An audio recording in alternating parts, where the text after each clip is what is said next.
देखिए, मैं आपको सही बताऊं, ये कहानी नहीं, मैं सच्चाई आपको बताऊं, मेरे पास प्रमाण है, उसके प्रमाण है। देखो, हम इस सदन में आ रहे हैं तो उन बातों को बोलते हैं जो पांडे जी जैसे व्यवहारिक बात कर रहे थे, वही व्यवहारिक बात में बोल रहा वही व्यवहारिकता है। लेकिन एक भाव होता है, हम में से कोई भी व्यक्ति जिस विद्यालय में पढ़े होते हैं, भाई हम लोगों के समय में पब्लिक स्कूल नहीं थे, मॉडर्न स्कूल नहीं थे, बेसिक शिक्षा परिषद के स्कूलों में या गवर्नमेंट इंटर कॉलेजेस में या जो गवर्नमेंट एडेड कॉलेजेस थे, उन्हीं कॉलेजेस में सभी लोग पढ़े थे। एक भाव होता है समय के अनुसार, उनके पास पैसा नहीं है, कभी किसी व्यक्ति ने पैसा देके बना दिया, आज संसाधन नहीं है, क्या हमारी ड्यूटी नहीं बनती है कि हम उनमें कुछ सहयोग करके उनको ठीक करें? प्रबंधन में कब्जा करने की प्रवृत्ति तो हमने सुनी है, लेकिन कोई व्यक्ति आगे आकर के करे इस काम को, ये बहुत कम देखने को मिलता है, बहुत कम देखने को मिलता है। और हम लोगों के मन में आता है कि हर जनप्रतिनिधि का दायित्व बनता है, क्योंकि जनप्रतिनिधि जो करेगा, एक विधायक जो करता है, कम से कम 6 लाख लोग का प्रतिनिधित्व कर रहा होता है, 6 से 8 लाख लोगों को वह लीड करता है, लीडरशिप देता है। उतने लोग तो उसको देखते हैं, लेकिन अच्छा काम करेगा तो पूरा जनपद उसको जानेगा। हम जिस विद्यालय में पढ़े हैं, ऑपरेशन कायाकल्प के माध्यम से आप लोगों ने उन विद्यालयों के कायाकल्प को जोड़ा, आज उसके परिणाम है। नीति आयोग ने उसको स्वीकार किया। प्रोजेक्ट अलंकार के अंतर्गत भी ये काम हो रहा है। मैं तो एक दिन औरैया गया था, वहाँ एक विद्यालय में इंटर कॉलेज, बड़ा इंटर कॉलेज बहुत अच्छा बना था। चुनाव के दौरान में 19 में भी और 22 में भी वहाँ गया था, तो वो भवन ऐसे ही था। तो मैं एक दिन वहाँ गया था कृषि गोष्ठी में, तो मैंने कृषि गोष्ठी के पहले देखा, मैंने भवन वैसे के वैसे, तो मैंने कहा, वहाँ के डीएम से पूछा, मैंने कहा, भाई ये भवन में कहीं से पैसा नहीं मिला है क्या? मैंने कहा, प्रबंधक कौन है, प्रिंसिपल कौन है, थोड़ा बुलवाना मेरे सामने थोड़ी देर में, मैं अभी बैठक से आता हूँ।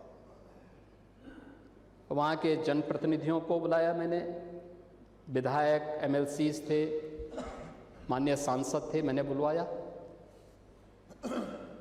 वो भी थे मेरे सामने। मैंने प्रबंधक से पूछा, मैंने कहा, हमने प्रोजेक्ट अलंकार एक योजना चलाई है, जिसमें माध्यमिक स्कूलों में जो पुराने विद्यालय हैं उनमें 75% पैसा सरकार दे रही है, 25% आपको देना है। तो उन्होंने कहा, हमारे पास 25% भी नहीं है। मैंने कहा, जनप्रतिनिधियों से आप लिखवा के दे दीजिए। उन्होंने कहा, कौन जनप्रतिनिधि देगा? मैंने विधायकों से कहा, मैंने कहा, भी 10 लाख आप दीजिए, 10 लाख आप दीजिए, 10 लाख आप दीजिए, 30 लाख हो जाएगा तो बाकी 1 करोड़ रुपये सरकार इनको अपने आप ही दे देगी। 1 करोड़ में कम से कम रंग रोगन और इसका मरम्मत तो कर देंगे, इतनी भव्य भवन को ठीक तो कर लेंगे, बच्चा कोई भी होगा प्रदेश का पढ़ेगा। और प्रोजेक्ट अलंकार ये सरकार चला रही है। हम अब तक 500 करोड़ रुपए उत्तर प्रदेश के गवर्नमेंट कॉलेजेस को और एडेड कॉलेजेस को अलग अलग जनपदों में दे चुके हैं, और माननीय जनप्रतिनिधि इसमें भागीदार बन चुके हैं उसके भुगतान में। और कोई भेदभाव नहीं है कि केवल सत्ता पक्ष से जुड़े हुए लोगों का करेंगे, विपक्ष का नहीं करेंगे। हमने कहा, नहीं, जो भी आता है विद्यालय है, सबको दीजिए, दिया जा रहा है। ये प्रोजेक्ट अलंकार भी सरकार बना रही है। यूनिवर्सिटीज की पॉलिसीज,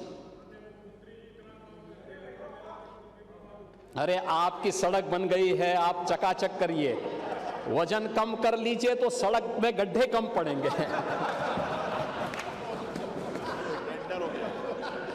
टेंडर हो गया, वो भी काम होने जा रहा है। सब वो आज ही बोल देंगे तो फिर परसों क्या बोलेंगे?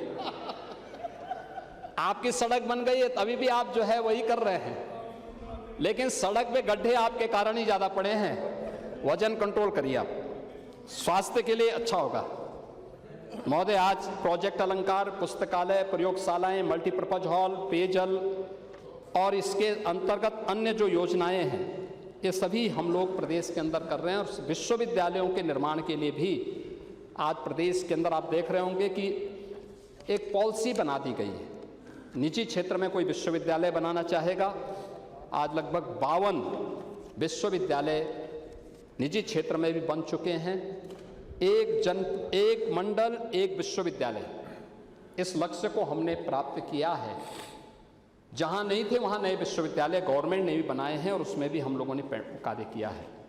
रिजल्ट एमएसएमई सेक्टर को आगे बढ़ाना, औद्योगिक निवेश को बढ़ाने का परिणाम क्या है? एम्प्लॉयमेंट बढ़ा है, अनएम्प्लॉयमेंट रेट कम हुआ है, उत्तर प्रदेश का एक्सपोर्ट बढ़ा है।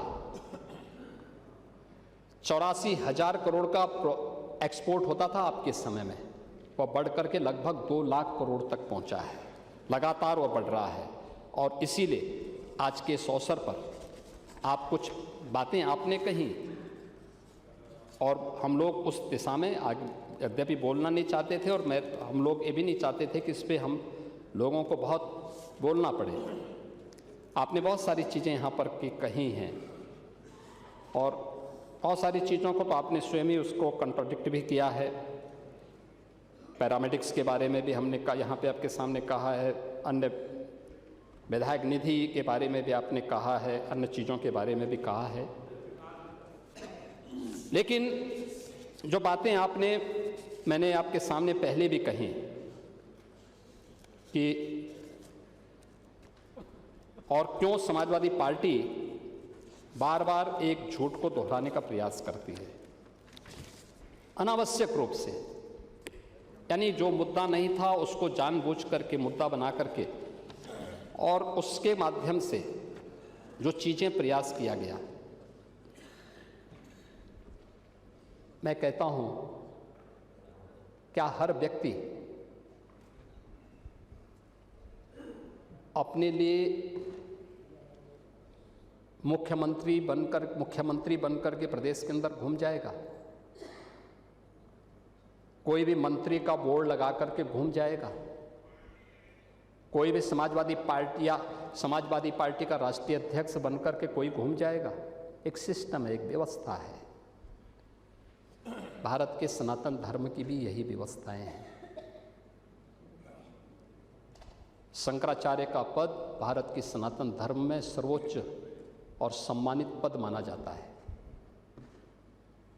बहुत पवित्र माना जाता है। इस सदन की व्यवस्था आप देखते होंगे, परंपरा से और नियमों से संचालित होता है। माघ मेला है, मौनी अमावस्या के दिन 4.5 करोड़ श्रद्धालु आया है। सबके लिए एक व्यवस्था बनाई गई है और कानून तो सबके लिए बराबर होता है। आपके मोबाइल पर तुरंत आएगी ब्रेकिंग न्यूज, स्क्रीन पर सबसे पहले दिखेगी बड़ी खबर, देश दुनिया की हर खबर एक जगह। अब आपके मोबाइल पर तुरंत फटाफट इंस्टॉल कीजिए न्यूज़ नेशन ऐप और रखिए खुद को अपडेट।